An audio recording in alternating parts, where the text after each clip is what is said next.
Okay, good morning to everyone, and a special good morning to the people that are watching from the United States, where it's 6 o'clock in the morning. This evening is the 22nd of Shvat, yard site of the Rebbe and Chaim Mushka. So just begin with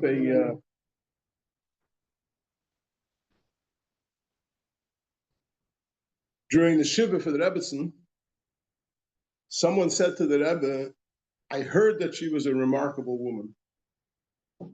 So the Rebbe said, I believe it's an underestimation. And only the Almighty himself knows. It's a pretty powerful statement. One of the things that I find very, very phenomenal about Rebbetzin, you meet people here and there who will tell you that they met the Rebbetzin, they visited the Rebbetzin, but they're very few and far between. The vast majority of Lubavitch Chassidim, men and women, never met the Rebbetzin. And I saw the Rebbetzin once in a car by her mother's Levaya. And the reason for this is because she was a very, very private person. She did not interact very much with the masses. Although she had tremendous opportunity, just to imagine to yourself, if the Rebbetzin would have attended one Neshei Chabad event, the amount of recognition and covet that she would have had would have been. And her mother, for example, the Rebbetzin Chamadina, was different. She held audiences for women. She hosted the Sudas, but the Rebbe Chaim Mushka was a very, very private person, and the idea of Hatznei Alechas by her was in a very extreme way, and she gave away everything and took nothing in return. What I mean to say is that normally in life, many people are very devoted to a cause. And in the course of being devoted to a cause, you give up. You give up of your time. You give up of you give up. Take, for example, the fact that the Rebbe's schedule, the Rebbe didn't have any children. The only person that she had in the world was the Rebbe. And the Rebbe's schedule was, the Rebbe would come home on an average night when there was no yechidus. When he didn't see people individually, his regular schedule, he would came home for a short break for supper around the 6 o'clock region. And then he would go back to 770, and he would come back on an average night between 12 and 1 o'clock. On the night when he took Yechidus, it was until 5 or 6 in the morning, sometimes later. And as it's well known that the Rebbe never went on holiday. There's a story told that the Rebbe once bought deck chairs and placed it in the backyard of their home on President Street. And the Rebbe came home, and the Rebbetzin told him about the deck chairs. So the Rebbe went out around the back together with the Rebbetzin, and they both sat down on the deck chairs, sat for about 3 minutes. Then the Rebbe said, Yoitze gewen datsche. So we were Yoitze holiday. We sat on the deck chairs for 3 minutes, we were Yoitze holiday. And that's about as far as the the Rebbetzin encouraged the Rebbe to take on this position. The Rebbe was very hesitant after the passing of the Frierdiker Rebbe. The Rebbe was extremely hesitant for a full year. Chassidim were begging the Rebbe to take it on, and he did not consent.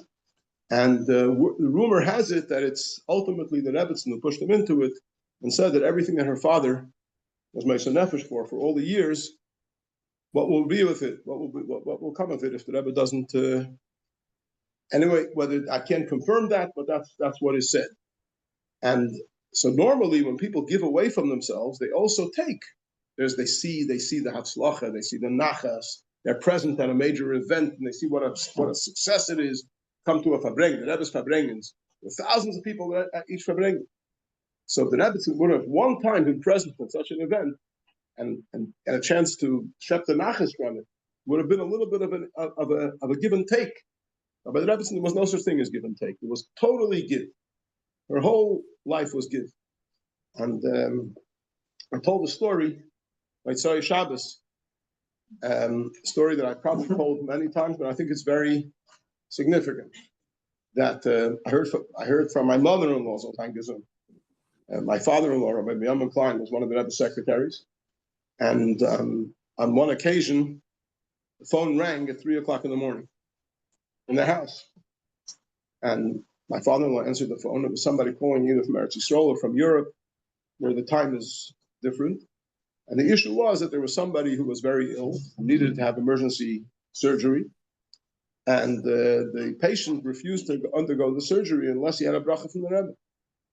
And since it was urgent, it had to be done right away. So they phoned my shver in the middle of the night to see if there's any way that he could get a bracha from the Rebbe. Now, what should he do at 3:00 in the morning? And on one hand, so he was very torn. On one hand, to disturb the Rebbe at 3:00 in the morning. On the other hand, this person is a pikuach nefesh situation. It's a person in such a situation, and how can you not help them? And he was back and forth. Whenever, every moment in his mind, he decided to do this. Maybe he should do the opposite, or maybe this. And the other. Eventually, he took the receiver of the phone with trembling hands. He dialed the Rebbe's house. The Rebbetzin answered the phone, and he explained why he's calling. And the Rebbetzin said, "1 minute, 1 minute." A minute later, she came back to the phone, and she said that the Rebbe gave a bracha. And he passed on the message to people calling from wherever they were calling, and they lived happily ever after, as the story goes. So the next day, my father-in-law, called the Rebbetzin and said, "I want to ask forgiveness for disturbing the Rebbetzin in the middle of the night." So the Rebbetzin said, "Vas mechila, vu mechila, what's this forgiveness all about? Avdem zainin mirda. This is what we're here for.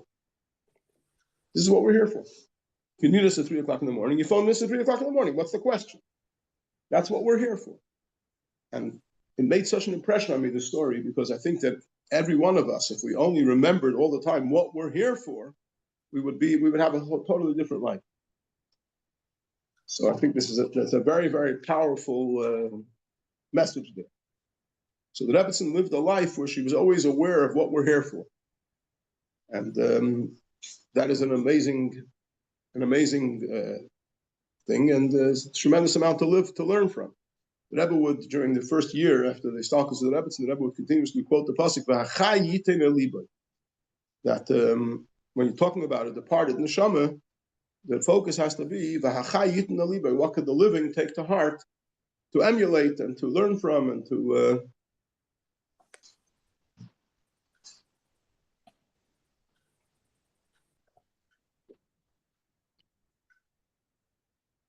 So there's no question about it that her yard site is a great day when it says in the passing of a tzaddik, rises to the greatest heights, and it comes crashing down in a way of positive energy where it's Poel Yeshua is B'kerev Haaretz, that affects salvation in the midst of the earth. So there's no question about it that this is true, without a doubt, Chav Shvat, especially connected with the pasuk B'cha Yevarech Yisrael, B'cha Chav Beis B'cha, and the Rebbe connected with the pasuk B'cha Yevarech Yisrael brings down brachas. So all these brachas should come showering down, and it should all bring about the ultimate bracha, which is the complete and true redemption b'mhein of Yamein.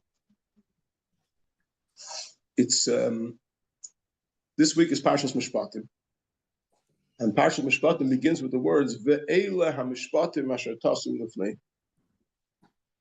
Now we all know that we don't start a sentence with an and. We definitely don't start a paragraph with an and. We don't start a chapter with an and.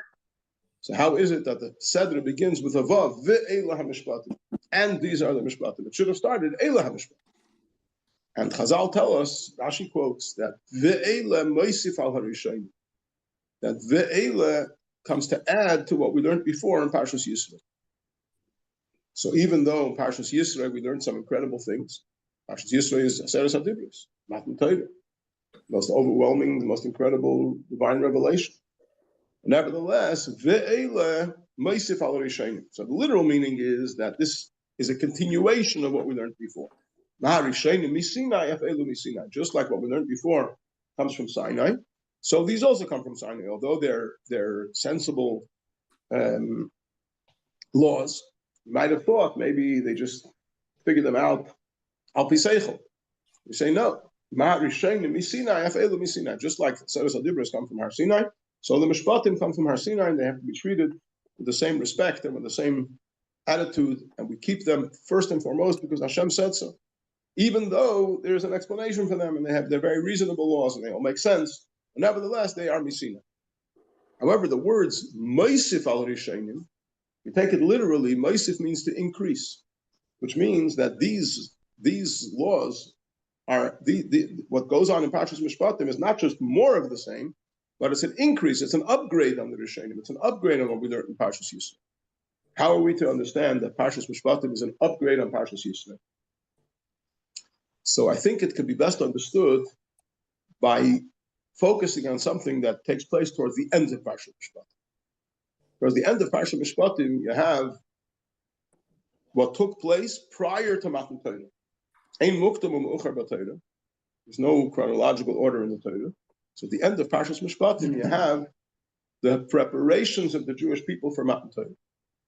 And one of the preparations was that Moshe Rabbeinu came down to the Yidden and told them the message from Hashem.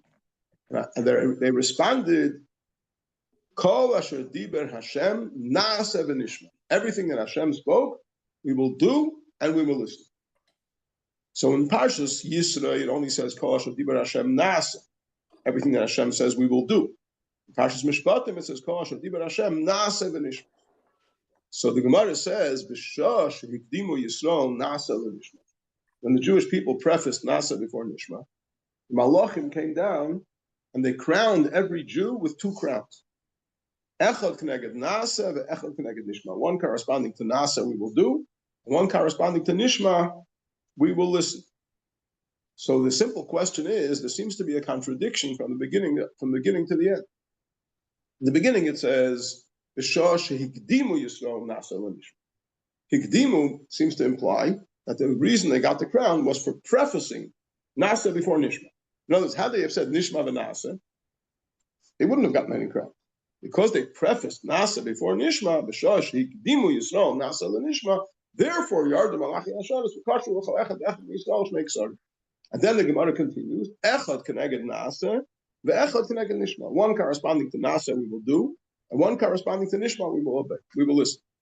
So the question is, you just said the reason they got the crowns was not for the Nasa and the Nishma, but for the prefacing of Nasa before Nishma.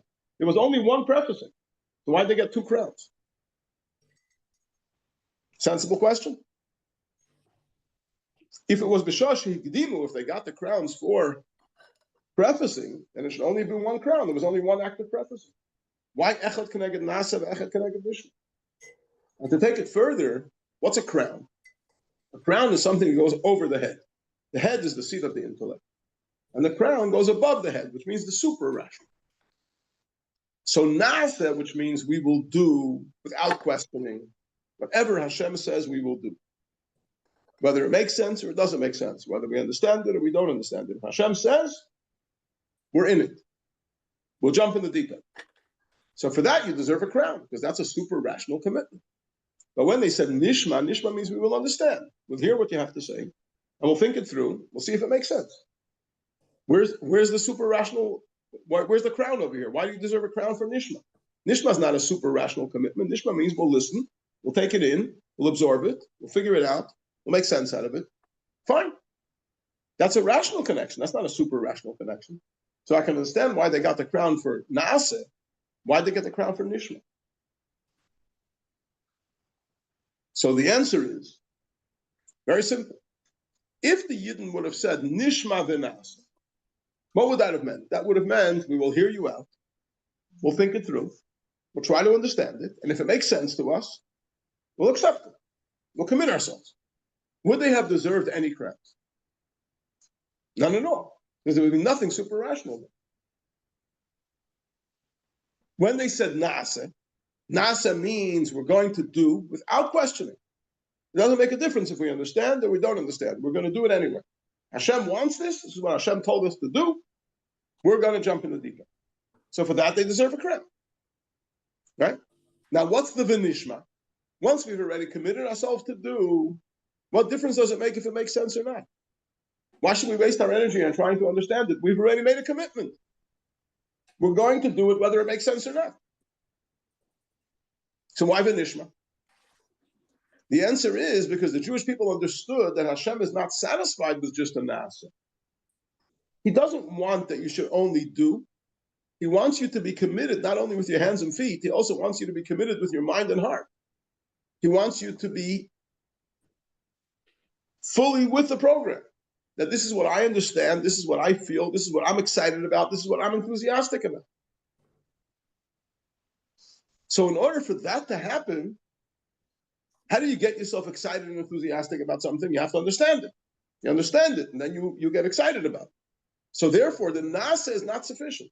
Hashem wants that we should not only nasa, not only commit ourselves to do, not only serve him with our hands and feet, but we should also serve him with our head and heart. And therefore, vinishma. So we're not going to vinishma to check it out, to see if it's worth investing in. We're going to vinishma because that is Hashem's will. So just like we're doing the nasa because that's what Hashem wants, we're going to do the vinishma as well because that's what Hashem wants. Because Hashem wants us to serve him also with our heads and hearts.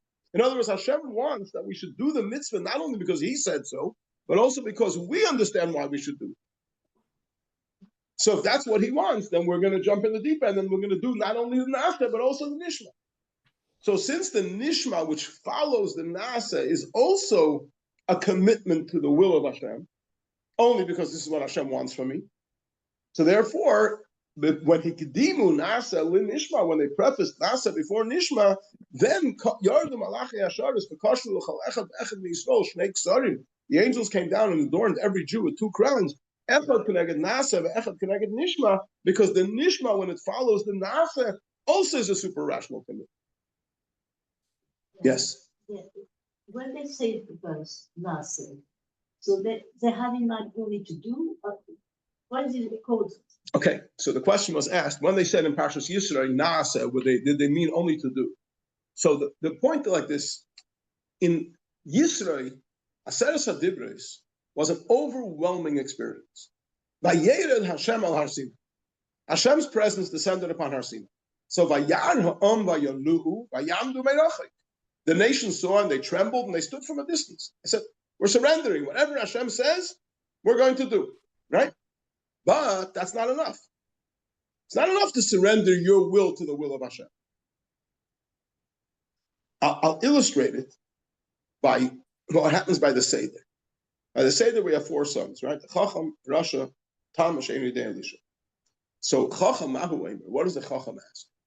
Chacham asks, what are the testimonial laws, the statutes, and the laws, the rational laws that Hashem has commanded?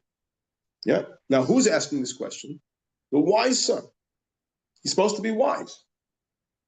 So it's very strange. Why is he asking such a basic question? Everybody knows there's 3 types of mitzvahs. There's mitzvahs that are called edus, a testimonial, right? We keep Shabbos because Hashem created the world in 6 days. We keep Pesach because Hashem took us out of Mitzrayim. We keep Sukkot because Hashem protected us in the Midbar. Right? And then we have chukim, which are laws that we're not given any reasons for. You have to separate milk and meat just because Hashem said so. You have to separate wool and linen in your garments, not have wool and linen in the same garment just because Hashem said so.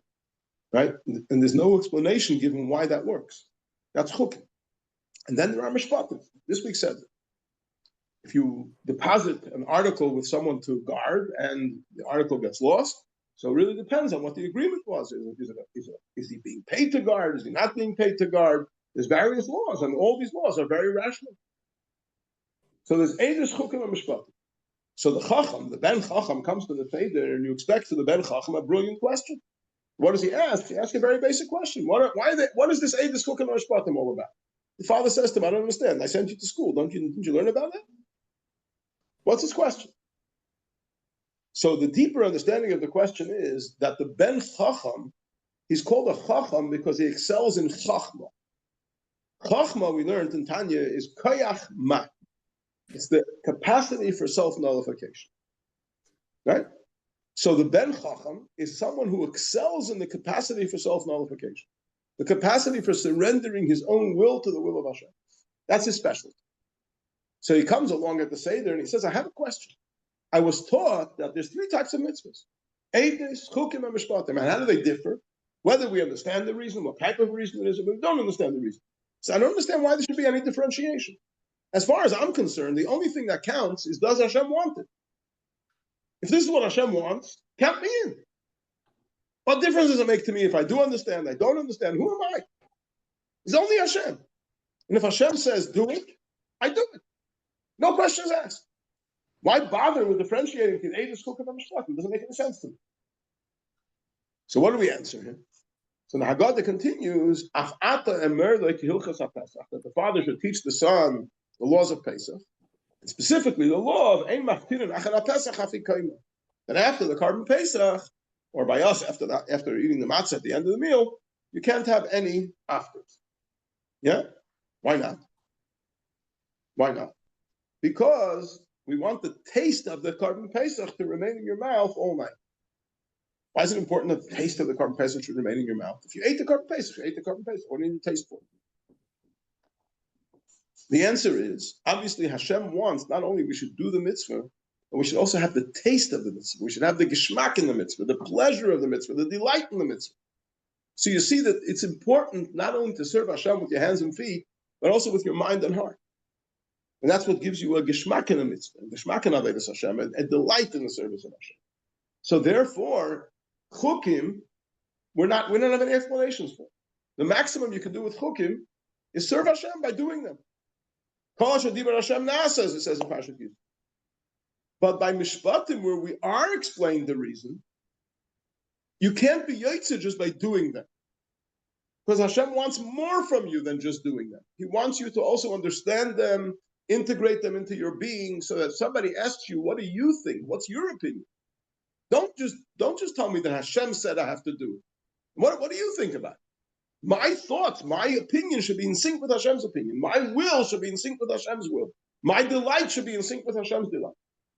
That's a much greater level of devotion than just serving Hashem with your hands and feet. And that's the chiddush of Parshas Mishpatim legabe Parshas Yisro. Parshas Yisro, they should call Dibra Hashem Na'aseh. We're in it. Here's my hands, here's my feet, have it. But the Eibishter wanted more than that. The Eila HaMishpatim Asher Tasav Lifneihem is the Eila Moisif Al Rishayim. And that can only happen when you understand what you're learning. As it says, the Eila Mishpatim Asher Tasim Lifneihem, you should place it before them Kishulchan HaAruch, like a table that's set and ready to be eaten, so that the student of Torah will buy the product. Not just surrender to the product, but buy the product. Let it become part of his way of thinking. Let it become his way, his understanding, his feelings, his will, his enthusiasm, his pleasure, his delight. And that's the uniqueness of the relationship between Yidden and the Eibishter in Mishpat. Just to take it one step further, there's a pasuk in Tehillim, right? Beginning of Tehillim. Everybody's familiar with this pasuk. Ashrei ha'ish asher le'hoach b'atzas v'shoy u'v'derech ha'toim loy amad u'v'meishav leitzim loy yashav ki im b'soiras Hashem cheftzoi u'b'soirasa yege yomam v'loy. But rather, his desire is in the Torah of Hashem. The Torah is Hashem cheftzoi u'b'soirasa, and in his Torah, yege, he engages yomam v'loy day and night. So the Gemara asks, whose Torah is it? Beginning of the pasuk, it says the Torah is Hashem cheftzoi. His desire is in the Torah of Hashem, and then it says u'b'soirasa, and in his Torah he engages day and night. Is it Hashem's Torah or is it his Torah? And the Gemara answers that before he learns, it's Hashem's Torah. Once you learn it and understand it, it becomes your Torah. And it's actually negei lahalacha. The reason that a Talmud Chacham is permitted to be mevater on his cover is a mitzvah to honor a Talmud Chacham, because Talmud Chacham knows Torah, it represents Torah, and you have to honor a Talmud Chacham. What if the Talmud Chacham says it's okay? I forgo on my cover. So the question is, what right does he have to forgo on his cover? It's not his cover, it's the cover of Torah. Does he have a control over Torah that he can forgo the cover of Torah? So the answer is, if he understands his learning, not just he can repeat a lot of halachas. He understands the reasons for the halachas, and he knows where it's coming from. He understands the arguments behind them. Then it's his Torah. Comes Torah Soy. And when it becomes Torah Soy, Torah Dilehi, the Gemara says, it's his Torah. And he can forego on the covenant of Torah because the Torah belongs to him. That's the difference in Torah Hashem and Torah Soy. So the question is, which is greater? Hashem's Torah or his Torah? Hashem's Torah, Hashem is infinite. Hashem's wisdom is infinite wisdom. A human being is finite. He has a little brain. His wisdom is limited. So which is greater? Obviously, Hashem's wisdom is infinitely greater than the human being's wisdom. So why do Chazal make it sound like it's some upgrade? That before he learns, it's Hashem's Torah. Now that he learned, it became his Torah. Are we going down or are we going up? So the answer is that his Torah is actually greater than Hashem's Torah. Why? Because as long as it's Hashem's Torah, well, let me explain it like this. When it becomes his Torah, it's still Hashem's Torah. Right? It's still the infinite wisdom of Hashem. But it's the infinite wisdom of Hashem has now been absorbed and processed through the brain of a human being. So the infinity has been contracted and processed through a finite vessel. Which means, as long as it was Hashem's Torah, it was only infinite. Hashem is infinite. You expect his wisdom to be infinite. When Hashem enables a human being to understand Torah, which means the infinite wisdom of Hashem can be understood by a human being, that is a manifestation of the essence of Hashem that transcends the divide between the finite and the infinite. And therefore, even the infinite can be processed through the finite. Even the infinite wisdom of Hashem can enter into the mind of a human being. And that is amazing. So that you don't have by chukim. By chukim, it's Hashem's will. All you can do is surrender to it. By mishpatim, you can understand it, you can take it in, and you can absorb it into your brain to the point where it becomes your understanding. How can Hashem's understanding become your understanding? That's a manifestation of the essence of Hashem that transcends both the infinite and the finite and is able to make the infinite manifest itself within the finite. And that's the most phenomenal thing. And therefore, ve'ele meisif al rishen. What goes on in this week's Sedra is an increase on what happened last week in a sense of it. It's taking it to it's an upgrade. It's taking it to another level.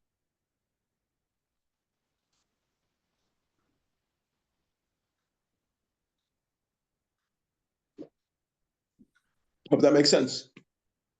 When we learn as well, we contract infinite, but we as well we are part of the infinite as well. I mean, it works both ways. Okay, so the question that's being asked is, when we learn with our finite minds, we're reaching out to the infinite. So we are focusing on the fact that the infinite comes down and is contracted within the finite. The question is, it's also the finite is reaching out to the infinite. But the capacity for the finite to be able to take in that which is the wisdom of Hashem, and Hashem's wisdom being infinite, is a phenomenal concept. It doesn't make any sense. It's only because Hashem is omnipotent, Pel Yachal. He can do anything. Therefore, he can take his infinite wisdom and bring it down in such a manner that a finite brain can also contain. So that is a manifestation of an aspect of godliness which is greater than when it's Teiras Hashem. When it's Teiras Hashem, it's just infinite. Okay, it's fine. Hashem can be infinite, it's not a big deal. But when the infinity presents itself within the finite, that's transcending the divide between the infinite and the finite. That is something incredible. You follow what I'm saying? My question was, if we become part of the infinite as well. Do we become part of it? Of course we become part of it, because in our finite minds are able to contain and have within them the infinite wisdom of Hashem. This is an incredible thing. And not just surrender to the infinite wisdom of Hashem, but absorb it, that it becomes, I understand it. If you're asking me what I understand, what do I think, I can tell you. I'm not just going to say, but the Chumash said so, or the Mishnah said so, or the Gemara said so. No, after I learned the Chumash, and I learned the Mishnah, and I learned the Gemara, I say so. My mind says so. I'll tell you a very interesting thing. In this week's Seder, if you follow the Chumash with Rashi, we've been accustomed to learning Rashi since Haftarah. We're learning Rashi, Parshas Bereshis, Parshas Leah, Parshas Lech Lecha. Yeah. So we have Psukim. Rashi quotes a pasuk, and he gives his commentary on the pasuk. You ever heard that Rashi should say, "Maybe you don't accept my commentary"?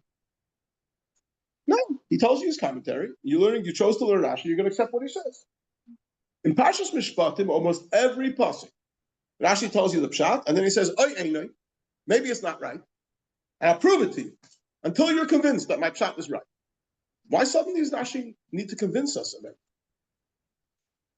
Because we're in Parshas Mishpatim now, and the uniqueness of Parshas Mishpatim is that it's the opportunity for the human mind to integrate into itself the wisdom of Hashem. It's not enough that you tell me this is what it means. It's this is what it means, challenge me. And I'll prove it to you that you should agree that this is what it means. If you follow the Rashi, you'll see that that's the format of Parshas Mishpatim. What I'm saying, we're the only ones who have a dialogue with Hashem. We can discuss with him, include what's up, and come out of the other end knowing it's right. I get the impression everybody else kind of, well, there says this is the rules, you can't discuss it. There is no interaction between, it's only interaction with us and Hashem via the Gemara and the sect. You have the dialogue. Yes. So the point for the people that are watching on the Zoom and that didn't hear your question, the point that's being made is that through learning Torah, especially Torah Shebaal Peh, especially the Mishpatim dimension of Torah Shebaal Peh, we're invited by Hashem to participate in a dialogue which will lead us to understanding Hashem's wisdom in a manner where it becomes our wisdom, and we can say we understand, we think it should be this way. In other words, we're not just surrendering our minds and hearts to Hashem, but we are allowing Hashem's wisdom to enter into our minds and hearts and cause us to think the way He thinks. Now, this reminds me of there was a Yid in Eretz Yisrael called Rabbi Ephraim Wolf, who was appointed by the Rebbe to be responsible for the Moshes Chabad in Eretz Yisrael. So he once asked the Rebbe. Sometimes he has a question about how things should be dealt with. So sometimes there are issues that can take time, they're not an emergency. So you can write a letter to the Rebbe. Those days there were no faxes and there were no emails. To write a letter and an aerogram, whatever, and send it in the mail. It took a week to get there, a week to come back. And then he would know, he would have instruction, he would have guidance. But sometimes there are situations where you have to make a spur-of-the-moment decision. It has to be made right away. How can he have the siyata d'shmaya to make the right decisions? So the Rebbe told him, every day you should have a shiur in Gemara. You have a shiur in Gemara, you will train your mind to think the way Torah thinks. Someone who thinks the way Torah thinks can make decisions according to Torah. It's an interesting phenomenon. It's not just surrender your will to the will of Hashem. It's cause your psyche to work the way Hashem's wisdom works. That's taking it even to a further. Okay, we're going to move on to Tanya. So the second crown is incredibly phenomenal because it means not only subservience to the will of Hashem, but the subservience permeates another dimension because Hashem wants that. It's not. I'm going to check it out because I'm not sure. I have a second thoughts about my commitment, so I'm going to find out if it actually makes sense. No, my commitment is absolute. But my commitment is not limited just to surrendering my will to the will of Hashem. It's also going to include absorbing the will of Hashem into my system in such a manner that I should want what Hashem wants. Okay, so we are in the first chapter, which is page Hey, the numbers on top of the page. And if you have the bilingual Tanya, It's on page 2. And we started last week from the top of the page. We got as far as the end of the first brackets. Tanya b'seif perek gimel d'nida. And now we're ready to look at the quote that the Alter Rebbe quotes from what the Gemara says in Seif Perek Gimel d'nida. So the Gemara over there is talking about the descent of the neshama into this world, into the body. And when the neshama descends into the body, so in the process, mashbiyim oisei, he is given an oath. The neshama is given an oath. What's the oath? The oath is tehi tzaddik v'al tehi rasha. You should be righteous and you shouldn't be wicked. And even if the entire world tells you that you are righteous, you should still consider yourself as if though you're a rasha. So first of all, be a tzaddik. Second of all, don't be a rasha. Interesting. Why the double lashon? If you're going to be a tzaddik, you're obviously not going to be a rasha. But that's not a tzaddik's not enough. Also, the alti rasha, don't be a rasha. And thirdly, even if the whole world tells you that you've been successful at this and you are a tzaddik, you should still consider yourself a rasha. Okay. So obviously, there's going to be a lot of questions here. But the first question, before we get anywhere, is what's the point of the oath? Who are we giving this oath to? We learned that there's a godly soul and an animal soul, nefesh elokis and nefesh habamis. The godly soul wants to be a tzaddik. It doesn't want to be a rasha. It doesn't need an oath. The animal soul, the oath won't help him either. An animal. He wants animalistic things. So what's the point of the oath? Who is this oath being given to? So one of the answers to this question is that the word mashbiyim is the same letters as the word masbiyim. You just take the dot from the right side of the shin and you put it on the left side of the shin and it becomes masbiyim. Masbiyim means satiate. Satiate with energy, satiate with strength. So the neshama is on its way down into this world, and it's going to be facing a big challenge because it's going to have to be battling with the nefesh habamis, with the animal soul, and whatever the neshama wants, the animal soul is going to want the opposite, and it's going to be an ongoing tug of war. And guess what? The animal soul actually has an upper hand because the animal soul begins to develop and present itself in the consciousness of the person 12 or 13 years before the godly soul comes into the picture. Because the godly soul, the nature of a person to actually have a godly relationship within their consciousness, only develops at bar mitzvah and bas mitzvah. While the animalistic tendencies within a person are there from birth. First thing a baby does when he's born is he cries. Why is he crying? He wants to eat. He's already hungry. He's already a baltaiva.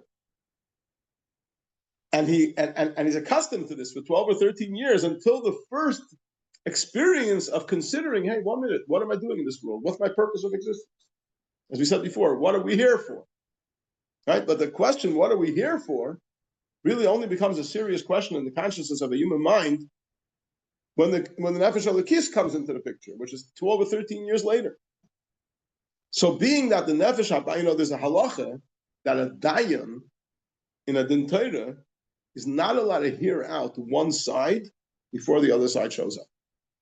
What happens if there's an appointment in Beis Din? Yeah, the dayan is there, one of the claimant is there, and the defendant isn't there. He didn't show up yet. He got stuck in traffic. So the claimant says, the dayanim, while we're waiting, let me tell you my story.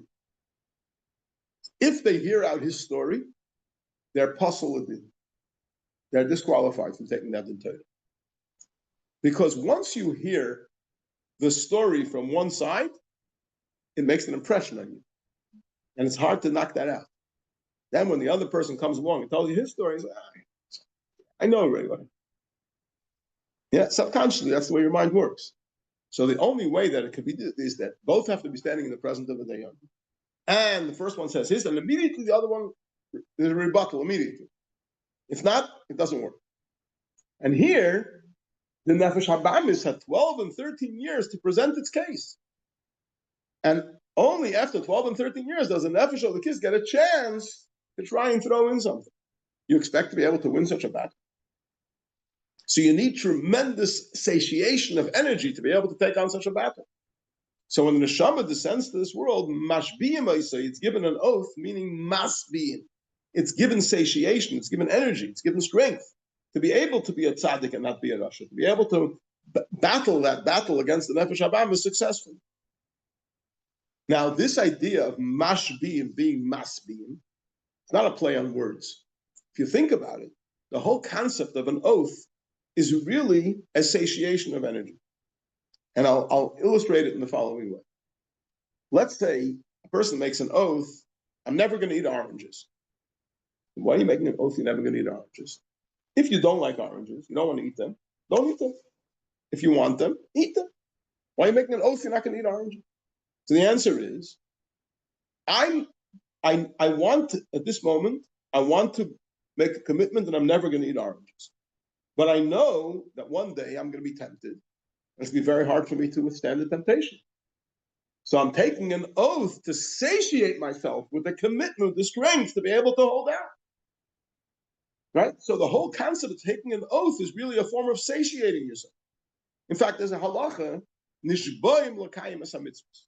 You're allowed to make a shvuah, although you're not allowed to make a shvuah shov, an oath which is meaningless. To take an oath that this is a table is a shvuah shov. Because obviously it's a table. Everybody sees it's a table. Now, are you allowed to make an oath that when it comes Pesach night, I'm going to eat matzah? When it comes Rosh Hashanah, I'm going to hear shofar.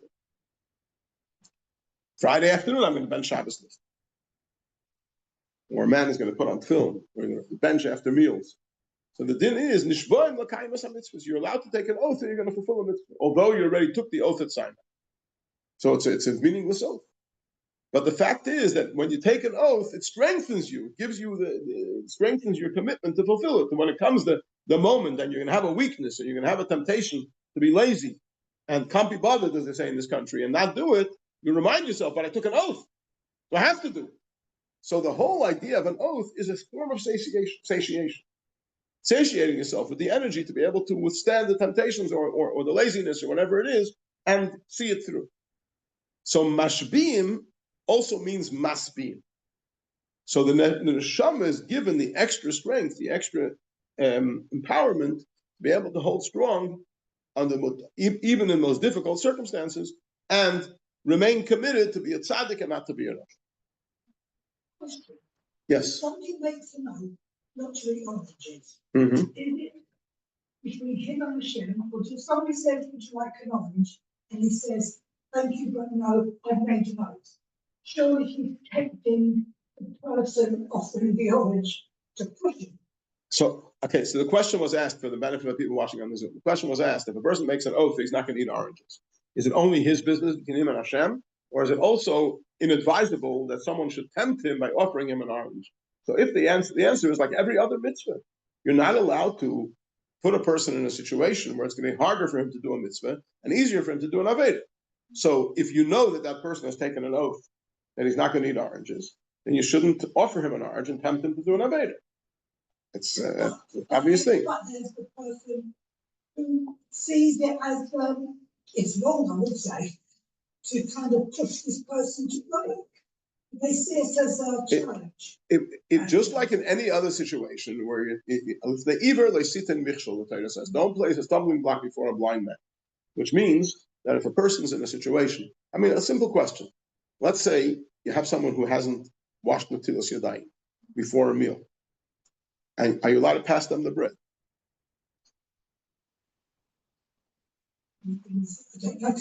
Right, so there's a question of this person doesn't realize the importance of Natilas Yadayim. And if you are going to enable them to do something that they would not have been able to do without your help, you're assisting them to do an aveda. So there are halachic implications over here. So to break an oath is an aveda, just like it is an aveda to eat chazer. Just like you wouldn't offer someone chazer, you shouldn't offer something which is to someone which is forbidden because they've made it forbidden to themselves with an oath. The difference is that with an oath, there's a way of sorting it out. You can be maternet. You can go to a rav and get a hataras nadar, which is a complicated business, but it can be done. In the case of Chazer, there's no such thing as Haftaras Nedarim for Chazer. Okay, anyway, back to our subject. So, yeah, Mashbiya Maisei, so what is the oath? The oath is Tehi Tzadik, V'al Tehi Rasha. Be a Tzadik and don't be a Rasha. Now, the obvious question is, if you're going to be a Tzadik, you're obviously not going to be a Rasha. So the fact that the Gemara uses this expression, be a tzaddik and don't be a rasha, implies that there's something in between. Using the following analogy, let's say someone says to you, do me a favor, go to the supermarket and get me a Coke, but don't get me 7-Up. What does that mean? I'm going to get you a Coke, of course I'm not going to get 7-Up. So when someone says get a Coke, but don't get 7-Up, what does that mean? It means, please get me a Coke. If it happens that you arrive at the supermarket and they have no Coke, get anything but not 7-Up. Right? So there's 3 options. There's the Coke option, there's the anything option, and there's the 7-Up option. Similarly over here, there's a tzaddik and there's a rasha. And there's something in between, we learned. It's a ben. Right? So Tehi tzaddik, be a tzaddik, but whatever happens, don't be a rasha. And in order to we should understand what's going on over here, I'm going to remind everybody what we learned a long time ago when we learned the Shiur block, that our mission in this world is basically, it has 2 parts. One part is to do the right thing, and one part is to be the right thing. To do the right thing means to do the right actions, say the right words, and think the right thoughts. To be the right thing means internally be on the right page. Be enthusiastic about the right things. Be excited about the right things. Have the right desires. That's your inner self, right? And we learned that when it comes to doing the right things, saying the right things, thinking the right things, we're always in control. Because we have free choice. We can always choose what to do and what not to do, what to say and what not to say, and what to think and what not to think. But we can't always choose what our temptations will be, what our desires will be, what our enthusiasm will be. That's sometimes beyond our control. So we might have a desire to sin, and that's fine. That's a natural thing. But who says you have to? Who says you have to cater to the desire? So we can have a tzaddik. To be clear, so there's 2 parts to the equation. There's what we do, there's our actions, and there's what we are. In other words, internally, what we're excited about, what we're enthusiastic about, what we desire, what we're tempted to, right? So the tzaddik is the person who is at every level, ein oid milvadei, there's nothing else except Hashem, is a reality for him at every level of his existence. In his actions, in his speech, in his thought, in his desires, in his understanding, every part of him is permeated with ein oid milvadei. So he'll never have a temptation to sin, because why would he be tempted by something which is meaningless? The only thing that's meaningful for him is Hashem and his Torah and his mitzvahs. Anything which is less than Hashem and his Torah and his mitzvahs is non-existent as far as he's concerned. He's permeated completely with the message of Ein Oid Milvadei. A rasha is the other end of the spectrum. Not only he can have the wrong desires, not only he can have the wrong temptations, not only does he not understand that the only thing that's meaningful in life is Hashem and everything else is ayin v'efes, everything else is absolute nothing, but he also can stumble in thought, speech, and deed. He might actually do the wrong thing. That's why he's a rasha. Because if Hashem is standing over you and saying, don't do this, and you stick out your tongue to him and you say, don't tell me what to do, I'm going to do what I want to do, then you are rejecting Hashem's authority. You're not just saying, I'm weak, I have a temptation.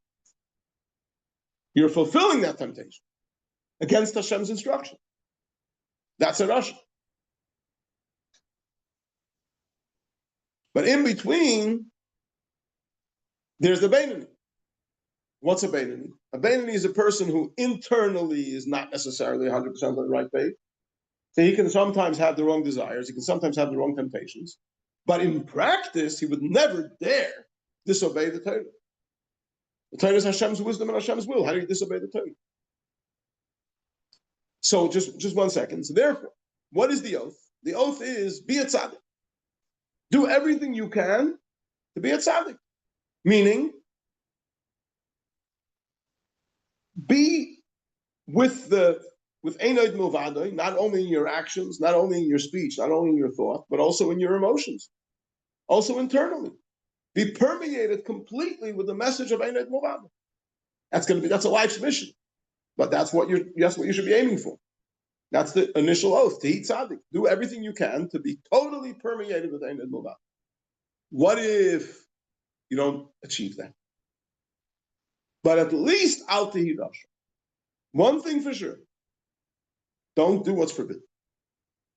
Do everything that you're expected to do, and don't do what you're not supposed to do. Speak what you're expected to speak, and don't speak what's forbidden to speak.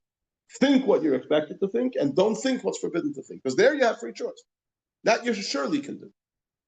So in the words "Tehi tzaddik v'al tehi rasha," as it's going to be explained later in Tanya, is already implied this whole picture of there being these two dimensions of our existence, practical and internal. And on the practical, we always have free choice, so we can always fulfill the shvuah al tehi rasha. On the internal, we don't always have free choice. Not everybody can transform themselves internally to become a tzaddik, and surely not in a moment's time.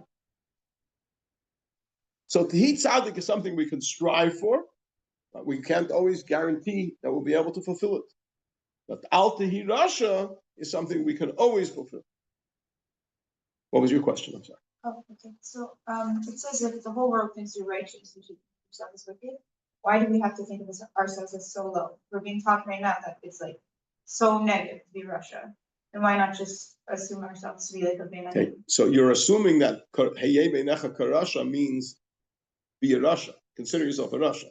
But it's not so straightforward. What does Karasha mean? Why does it say Karasha and not Russia? Like a Russia. Right? So we're not talking about a Russia. So let's not jump the gun in one second. Okay, but you're asking a very good question. And the continuation of the oath is even if the whole world tells you you're a tzaddik. Why would the whole world tell you you're a tzaddik? Because that's what they see.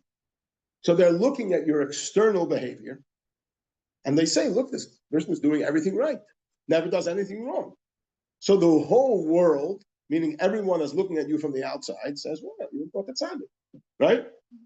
And you know who's also part of that whole world? You're also part of the whole world. But you can see your thoughts, and you see that your thoughts are also 100% in sync with the Torah. So you're on the same team as the whole world that tells you it's tzaddik. But there's also another part of the equation, and that's what's going on internally. What are your desires? What are your temptations? Are you internally on the page of Einoid Milvadoi? There's nothing else in your life except Hashem? Nothing else that interests you, that you feel is valuable or meaningful besides Hashem and His Torah? So, I'm not sure about that. So therefore, if the only reason you think you're a tzaddik is because everybody's telling you you're a tzaddik, they're only looking at your external, then hold it. Because there's a whole other dimension to your existence which the whole world doesn't see. And that's what's going on inside you. So therefore, you have to be very careful with that. So, Hayei Beinecha Karasha, always consider yourself to be internally on the same page as the Rasha. In other words, you still have an animal soul that still has temptations, and you have to be on guard all the time. Don't let your guard down. That's ultimately the way it's going to be explained. But the initial impression that you get from reading the words is exactly as you read it, and makes you ask your question, which is the first question that the Tanya is going to ask. Okay? When you study Gemara, and after you study a statement in the Gemara, you might say, "Well, 1 minute, isn't it like that?" And then you find out that that's the next question in the Gemara. You know you're understanding it, you're following it, getting it.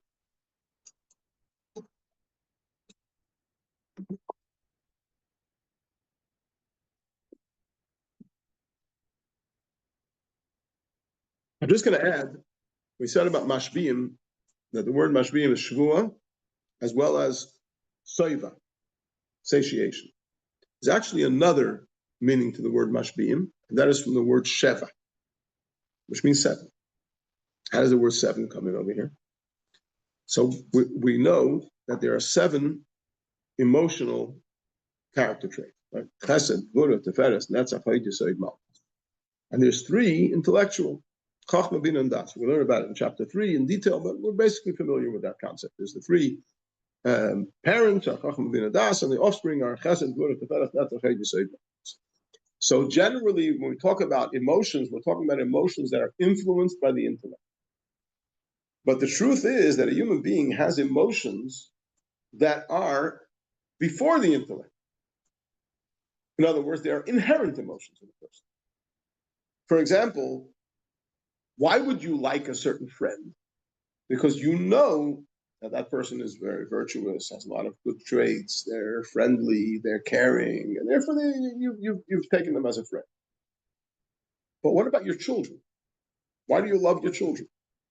Because they're caring, and because they're good, and because they're God's gift to humanity, or because they're your children? So there are certain emotions that we have that are inherent in us, not because we understood such and such, therefore. So there's the 7 emotions that come after the intellect, and there's the 7 emotions that come before the intellect. Now, the word yamim, sheishes yamim asa Hashem asa shamayim ve'asa aretz. 6 days Hashem made the heaven and the earth. So the yamim is also implies svirus. Through the 6 svirus, chesed, gvura, tiferes, netzach, hod, yesod, Hashem created heaven and earth. First day he employed the midah of chesed, the second day the midah of gvura, the third day the midah of tiferes, etc., etc.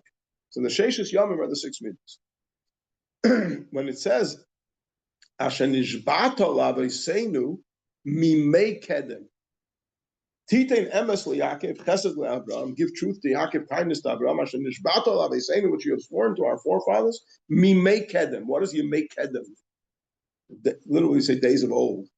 Kedem means before, right? So there's the regular yamim, there's the sheishes yamim, that's the regular midas, chesed, gvura, tiferes, netzach, hod, yesod, malchus. And then there's yemei kedem, is the midas that are higher than seichel. So a shavua, asher nishbata l'avoseinu mimei kedem.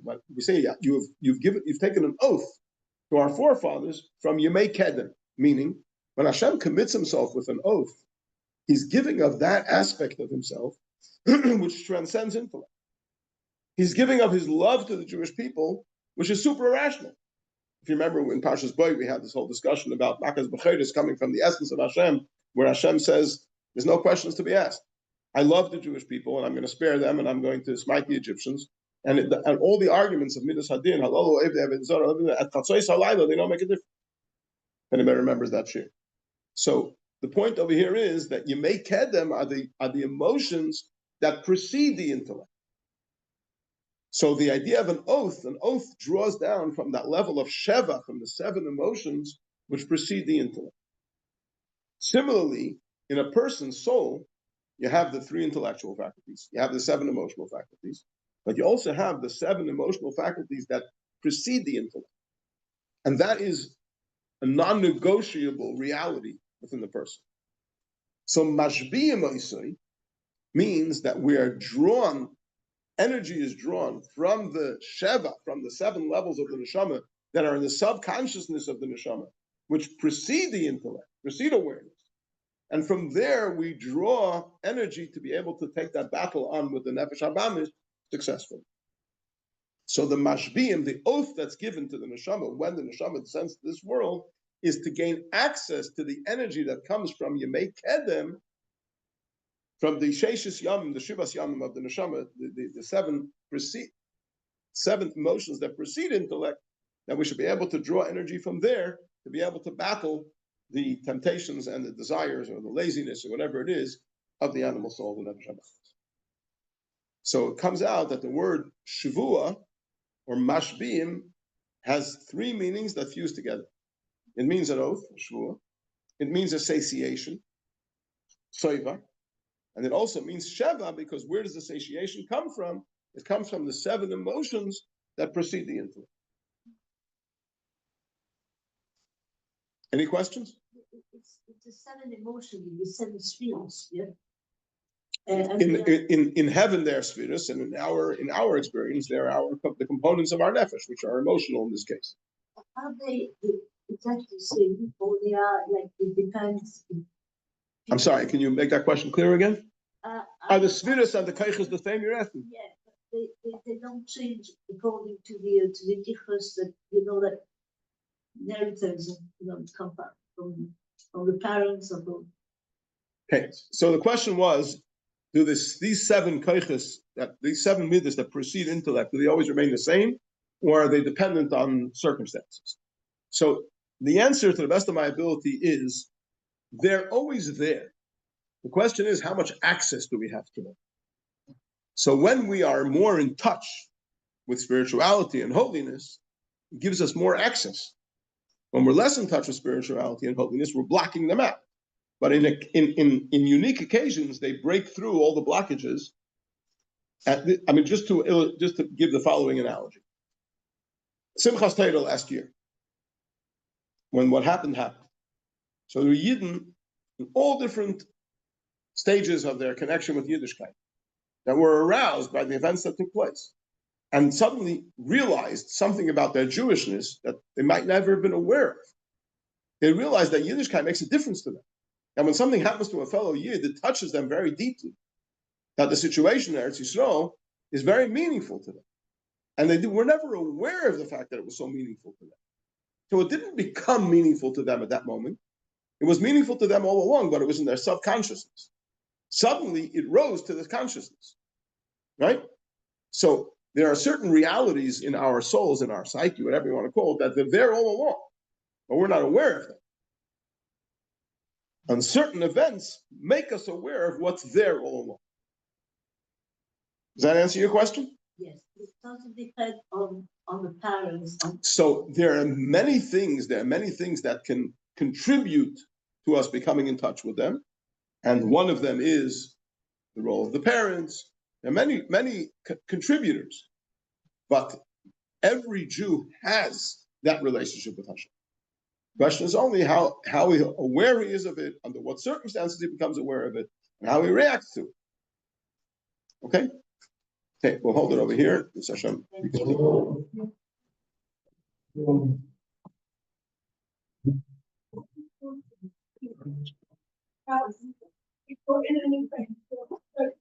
Something.